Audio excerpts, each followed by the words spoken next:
Cancer wasn't part of the retirement plan. I was diagnosed in March of this year with advanced prostate cancer, so I've got level 4, which is the second highest grade of cancer.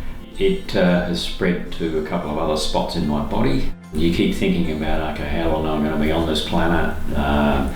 You're worried about your immediate partner, in my case my wife Anne.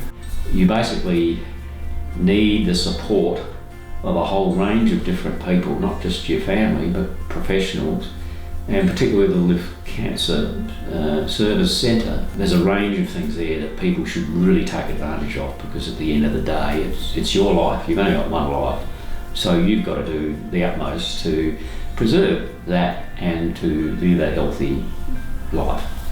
So I came down to the Live Centre, and I guess the first thing that struck me was the pleasant, friendly nature of the staff. I mean, that is just cannot be underestimated. But the staff here are just fantastic. And I think the other thing that really impressed me was the calibre of the people, the trainers in the gym. Because they're dealing with a whole range of different patients who've got different cancers, but they seem to know their stuff in terms of what's relevant to you. And on every occasion that I've had a program, developed, or I've had my training program modified, it's always a case of going back and sort of saying, so what's working well for you? What do we need to do now? It's tailor-made to you.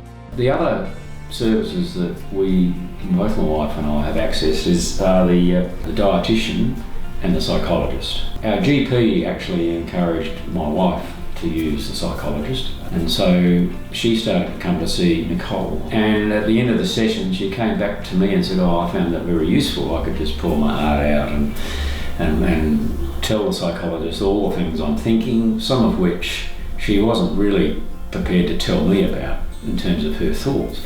So I said, would you like me to come along? At that stage, I personally didn't feel that I needed the help of a psychologist. I think I was dealing with things okay, but I came with Anne on one occasion to see the psychologist. It was a joint session, and I'm glad I did, because it sort of opened up conversations that were really important.